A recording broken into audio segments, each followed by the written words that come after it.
What's up? If you are watching this right now, you're obviously watching the premiere that I had set for you guys. First things first, before we officially hop into this little video I got going on, I want to thank you guys so much for reaching this milestone, 270 subs. Even though it may not be a big deal to a lot of people, 270 subs, hilarious. But you know, it's an accomplishment that I wanted to achieve, you feel me? And hope later on, you know, my channel continues to grow up and I just acquire like a small community. That's all I want, really, a small community all together. We're sitting here vibing out, just relaxing, enjoying the videos and the content that I bring. I hope I make you guys laugh and just feel good about yourself, and just that's why I do YouTube in the first place. Once again, thank you so much for helping me reach this milestone, dude. For all the new people that's here, welcome. You're now part of the MC family, baby. Welcome, welcome, welcome. And we'll just keep going step by step, day by day, and hope you become somebody one day. So I hope you guys enjoy this premiere, man. Take care.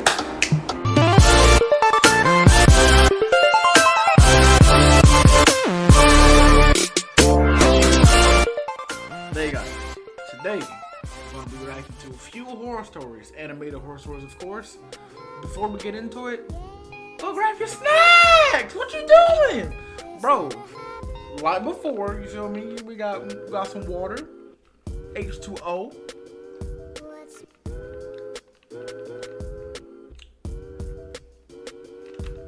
That water hit different. We got our little selves, blue diamond almonds, honey roasted peanuts, the best. Oh, let's not forget about this though. We got the new. Focus. Oh, bring it in. Bruh. Whatever. Fudge Oreo. Oh, yeah, basically. I've never had it. So, we'll see. Before we have this video, man, we're shooting for 5 likes on this video. Once again, they got some good news, guys. Do it! Without further ado, let's get it. We live on several acres in rural Indiana, USA. Our neighbors aren't too far apart, but we all live on a lot of property. On our properties, we have a lot of trees, and our neighbor doesn't maintain their property well, so a lot of it's overgrown. You know, a couple of fallen trees and a lot of downed branches. We knew the state of their property was probably because it was an older couple that owned the house and the property was vast.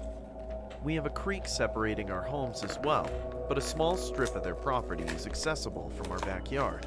Due to the overgrowth in trees, we weren't able to see much of their property when we first moved in the summer, and of course we didn't go onto their land because we didn't want to trespass. One night, my daughter and her friend were camping in the backyard and ran inside, swearing that they heard a kid laughing or crying in our backyard. I figured it was their imagination from too many scary stories while in the tent, but went out to investigate briefly just in case. I heard a faint noise coming from just beyond our property line. I moved the flashlight into the general direction and called out to whoever may be in the trees. The sound stopped. I decided it was probably just a couple of stray cats, but just in case, I had the girls set up the tent in the living room. The next day, after taking my daughter's friend home, curiosity got the best of me, and I decided to investigate the area by our property line. As I neared the line of trees, I saw a small path I had never noticed before. Since I knew my neighbors were too far and the trees were too thick, they couldn't see me on their property, so I stepped onto the small path. I walked slowly, looking down, watching for poison ivy and fallen branches. I wasn't too far in when I saw a dirty, broken kid's toy on the ground, wrapped in overgrown weeds. I looked up, and in the distance I saw a small, white shed-like structure. As I got closer, there were more and more toys scattered on the ground, some partially buried, all broken and dirty. Then there was barbed wire, and I could see the front of the shed and realized it was a large playhouse with a wooden alphabet decorating the outside. I was starting to feel uneasy. This playhouse was at least half a mile or more from the only house on the property. I stopped in my tracks, letting my imagination go a little, when I felt a tap on my shoulder. I must have jumped a foot off the ground, only to turn around and see that my daughter had followed me. Okay. Once my heart slowed down, I decided to get a closer look. There was more broken barbed wire fencing on the ground the closer we got. The window on the side was broken, and there was a hole in the roof. There was a broken train set, one a kid would be able to ride on. The front door had a white piece of wood set to lock someone in, not keep people out. At this point, my daughter was in full panic mode and begging for us to walk back to our house. Yeah, go back home, I man. had to at least look through the window. Why? My mind would wander with all the possibilities of what could be in there. Why? As I was stepping to the side of the shed, my daughter was following close behind. In her fear, she was paying more attention to me than where she was stepping, and she cut her leg pretty deep on some barbed wire that was hidden in overgrowth. I quickly glanced inside the window. You didn't check your only to see a partially dirt floor and broken wood, and a large wooden bench with a dark stain on top. I picked up my daughter, who was determined her leg was going to fall off. We left the neighbor's property, and I took her to the doctor to get a tetanus shot and get her cleaned up. That night after dinner, I let the dog out, but couldn't get her to come back in.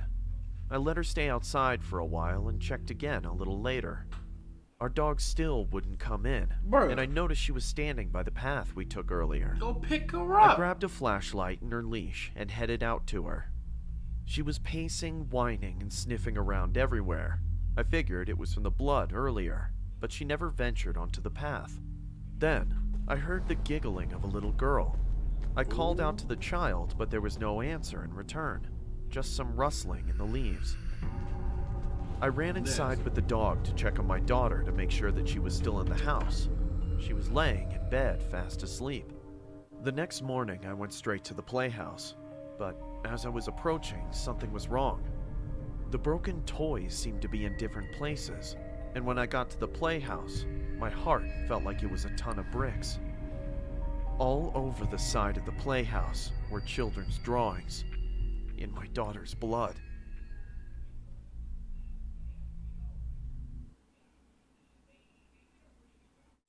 Next video we got Inhuman Entity. Oh heck, sleep paralysis horror story. Bro, before we hop into it, let me know down in the comments below. Have y'all ever had a sleep paralysis before, dude? Like, I know some people have they see stuff, and some people it's just regular, they can't move. Just let me know if y'all ever had sleep paralysis, bro. I've had it one time in my entire life. I've never had it again. I was in 6th grade, and basically, so I was in a room with my mom. The lights were on, so everything was just bright pink and stuff like that. And I can't move. I'm saying, like, I can't move, and I'm screaming. I'm trying to scream for my mom, but no voice, no sounds coming out my mouth. And I was like, what the freak? And then literally it was like maybe seconds later, I just woke up and like the news is on and stuff like that. And I'm like, the freak! But nothing's too scary. Colorado, as my friends and I unloaded the truck parked on the dirt driveway. We had recently started renting an old mining house built in the early 1900s. Most of the home had been renovated over the years, but there were still glimpses of what the house used to be. The exterior of the home was painted a bright yellow and adorned a blood-red door. The yard was abundant, with lush green grass, minus the few brown patches that littered the ground. In the corner of the yard sat a dilapidated gazebo filled to the brim with landscaping equipment. I stood facing the house, admiring the quaint ambiance it seemed to exude. I felt something hit my back and spun around. My brother, William, was standing behind me with a box under his right arm. "Let's pick up the pace. We don't have all day," he said, with a little annoyance masked in his voice. Yeah, I responded, and started walking to the back of the truck. My other two friends, Elijah and Leon, were in the process of stacking some boxes on a dolly. "Hey man, take this to my room," Elijah said, as he handed me a large box. I resituated it in my arms and gripped it. As I did so, I could hear glass clanging inside, and a strong, familiar odor starting to leak out. "Hey man, be careful," Elijah snapped. If you ever want to smoke again, I'd highly advise you to take it one step at a time there, champ. Maybe if you didn't throw everything into one single box without bubble wrap, then you wouldn't have an issue of something breaking, Elijah. Leon responded. Elijah's eyes widened, as if he had just figured out the secrets of the universe. I laughed, turned around, and proceeded into the house. He saw something. The floorboards creaked as I stepped onto the warped living room floor. I surveyed my surroundings of the old rustic home as I headed to Elijah's bedroom. Only 2 interior rooms had been renovated in the entire house, one being the kitchen, which had marble countertops and new appliances, the other being my room. I was the one who found the home on the market, so respectively I had first choice of which room I wanted to claim as my own. The other rooms, on the other hand, were still the same as they had been since the early 1900s, with dreary wooden floorboards and old chipping paint. "Dude, what the hell?" William yelled from upstairs. I quickly climbed the narrow stairway to find my brother in his room. I walked in to find what looked like to be a large lump underneath the wooden floorboards. What the freak? It almost looked like Andre the Giant was buried in the middle of the room. "I told you it was an old home, Will.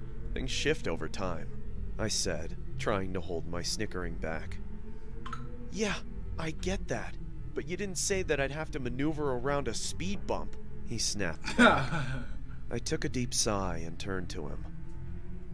"Okay, look man, we're only gonna be here for a year. You've got plenty of room to put your bed so you're not sleeping on an incline." William turned back to the floor dejected. "A year? "That's easy for you to say.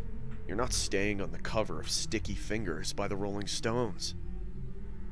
After we had moved everything into the house, we all plopped down on the couch, beers in hand, and began our well-deserved R&R. Elijah had already begun smoking, and the room started to fill with the pungent odor. "So are we gonna be doing some ghost hunting tonight, boys?" Elijah said, as he passed the joint to Leon. "Oh, come on, you don't actually believe that crap, do you?" Leon responded as he was rolling his eyes. "The guy blew his brains out on the front porch in the 1930s. Bruh. I'd be surprised if there wasn't a ghost floating through the halls. I mean, how do you think we got such a killer deal on rent?" William said as he lifted his arms and started mimicking the sounds of a specter. "Shut up. It's all nonsense. You've just been watching too much Ghost Hunters," I responded. Ghost Anyway, Adventures? I'm gonna go to bed.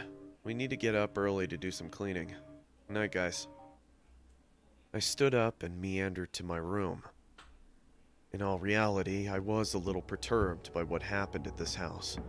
I've always been quite agnostic to my beliefs of ghosts or spirits, but I've never witnessed anything myself. The rent was super cheap for an entire house, and I wanted to save some money for a trip outside of the country. I pushed the fact that someone had ended their life to the back of my mind. I wish things would have turned out much differently. I entered my room and slid under my sheets and basked in the warmth of my bed. It had been a long day and my body ached from moving.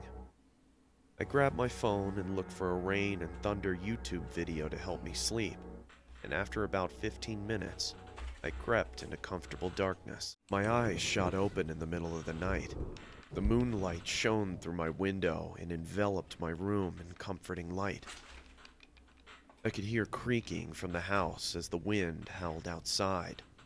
I tried to sit up, but found my efforts futile. Sleep paralysis was a regular occurrence in my life. It happened at least once a month due to stress and a little help from my antidepressants. At this point, I'd almost gotten used to it. I could hear what sounded like a light scratching noise coming from inside my room, and prepared myself for the usual dark figure to be standing in the corner. My eyes darted from left to right, You're used to that? decipher where the noise was coming from. It was then I started to hear skittering, like someone or something was moving around. Oh no. A cold feeling crept over my body as I started sweating profusely, my sheets becoming soaked. The skittering stopped, but was replaced by cracking. No. One that resembled that of broken bone. Out of my peripheral vision, I could see long, needle-like limbs protruding from my closet. No. Each moved slowly, tapping the wall as if they were looking for something. I then saw a large, bulbous black mass starting to show itself from the closet door. It was coated in tiny hairs and twitched almost habitually.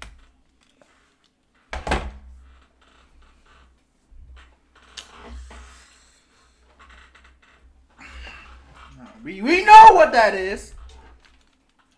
I don't do spiders. I don't do spiders. Nope. Not doing it. Nope.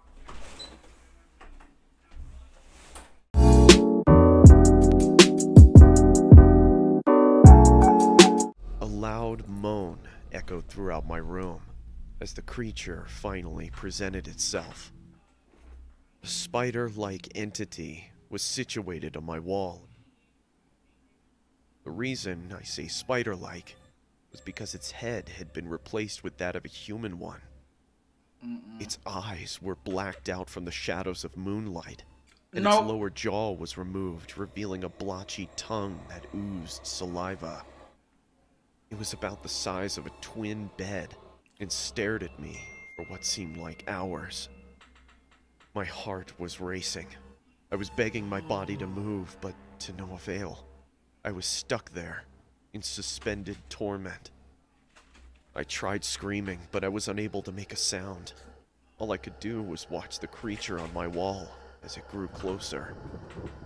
Suddenly, it skittered to the ceiling right above me and started scratching with its two front legs, almost like it was burrowing.